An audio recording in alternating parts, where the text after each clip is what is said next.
I'm involved in community startup weekends and stuff like that. So if you follow me, you will get a lot of information.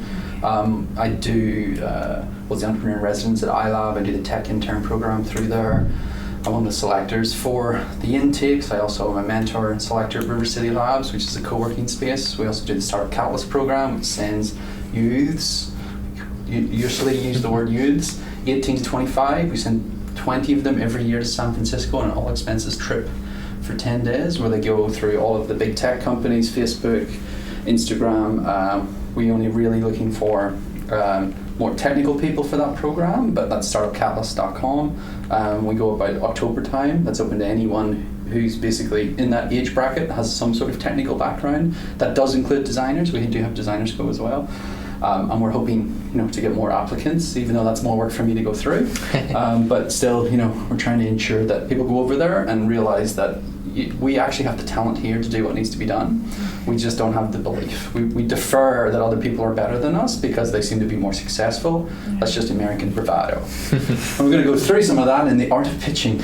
I actually have 2 friends that went on the trip last year. Oh, did you? Who went on the trip? Tommy Sullivan and Jordan. Okay, so you're from down the Gold Coast then? Yeah. Okay, fair enough. Yeah, I know the guys. They know me. Excuse me. So I'm on Twitter, using me around the hackathons, startup weekends for the ones who are listening. But now we're just going to talk about the pitching and why it's important. So please interrupt me with any questions or anything at any time, because otherwise I'll just waffle. So why is pitching important? So pitching is very important if we look at it from the life cycle of a business. So let's say I've got an idea, right? I need to clearly articulate the idea. Like I've had 2 meetings today with 2 people with ideas, and both of them was me trying to tease out what it really was and trying to turn this nebulous cloud thing into tangible stuff. I'm like, I can't get, like I keep saying to them, I just go through it. Like I can't grab a hold of something and go, oh, this is a tangible thing. Like you're trying to sell me on some value and outcome without a clear way of how I can get that, okay? And if those guys can't convince me that there's something there, they're not going to get a business partner to come and join them on this adventure, because it's an adventure of going to start up a company, right? You have to be slightly delusional in order to see some point in the future that doesn't yet exist. And say like, I'm gonna make that, I'm gonna create that, and you have to convince the other guy who's gonna quit his job, and get grief from his wife or his girlfriend or boyfriend or whatever, to come on that journey with you. And at the start, most of the time, it's not paid, right? So when I do startups and I'm a co-founder, I'm working 6 months, 9 months with no pay. And I'm holding down one job, and I'm working on evenings, weekends, nights, and I've got 2 young kids. So I've got 2 kids under 6.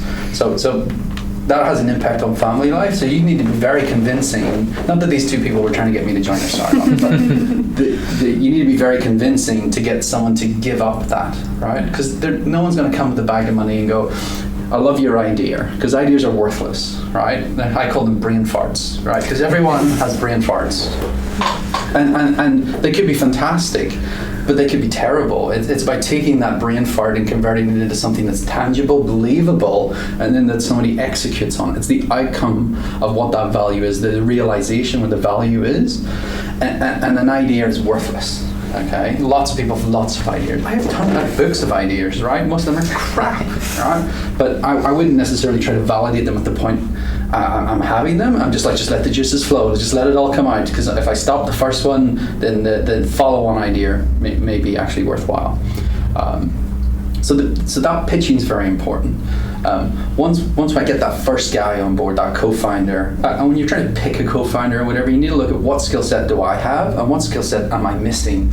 Or let's say I'm trying to do a medical startup. Have I got someone who's got connections into the medical place, who's going to sell that? I may not have the network required to get my business off the ground, okay?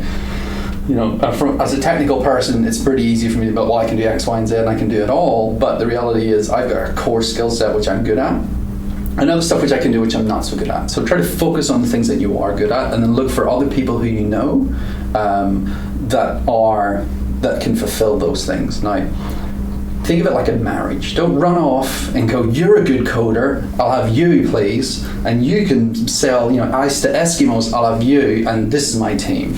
Because it is like a marriage. Like, there are rocky parts, There are good parts, and if you don't have a strong relationship, you'll hit those issues. So you need to be realistic in the pitch as well, because you'll sell someone, and if you oversell and underdeliver, people get annoyed. And if you have a critical business partner who's underwhelmed and was oversold, that relationship will get tense. That will cause ripples, which will actually could have longer term impacts to your business than bringing them on in the first place. Okay, so you do need to pitch. You need to explain why it's important, but you need to be realistic. Okay, overselling is hard.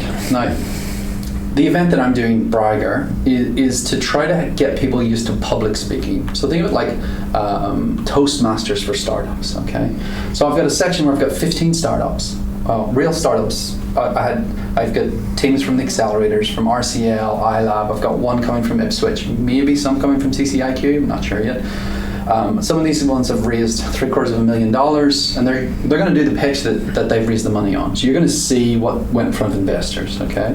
And you can see what's working today. Like one of these rounds closed like last week, okay? So you can see what's happening right now. And some of these went through an accelerator program. So they had to pitch somebody like me, and I had to be like, yep, I think there's something there, for them to get in to try to move that a bit further.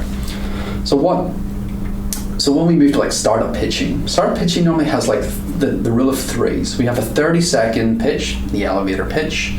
I like to say, if you can't put it in a tweet, go away and think about it, all right? We've got the 3-minute pitch, which is the event style pitch, where I'm seeing lots of people, a little bit like speed dating, you know what I mean? But you give me a good idea what the business is, and then if I like you, I will get a 30-minute pitch. So if I get Brisbane Angels, for example, will give me 1 hour. And that 1 hour is a 1 hour allocation, which is about 50 minutes, which includes getting through the door, plugging your thing in, being nice to people, open up your laptop, which means you get about 30 minutes to pitch with lots of interruptions, which takes it to 50 minutes. So questions and answers of 20 minutes, asking you questions, so your pitch needs to be about 30 minutes to get through the 50-minute period, okay? If you don't get any questions, that's a very bad sign. Questions are good.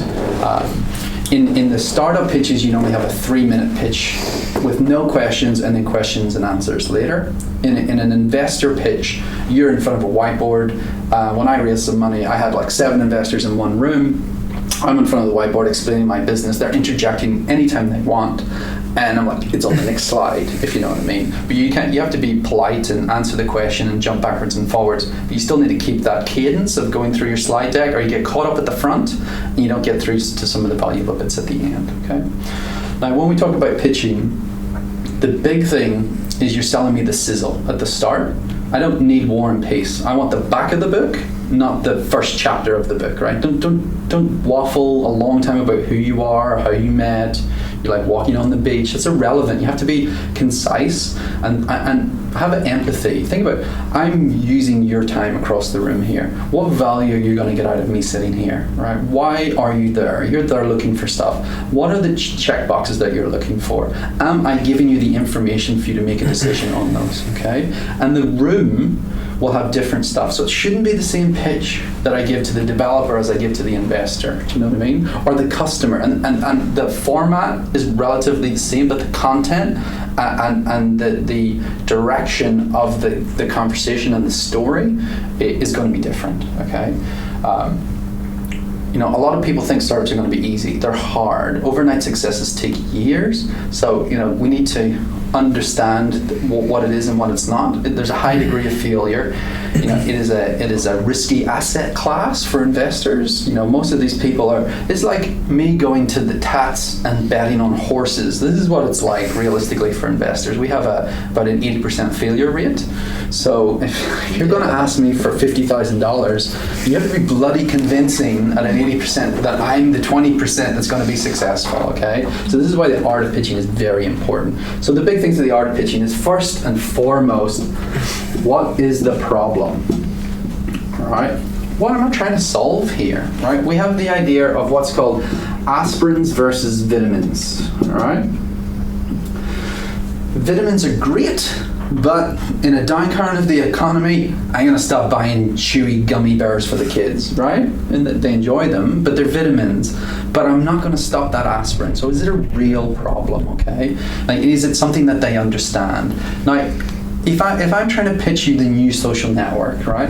The reality is most of the investors are a little bit older and maybe not the target demographic for that. So I need to weave a story. I need to give them context because it's not a tangible pain point for them, right? It's not a tangible problem. So how do I make it tangible? I may say to them, here's Sally, she's 22, she's recently moved to Brisbane, she struggles. They can then empathize with someone else.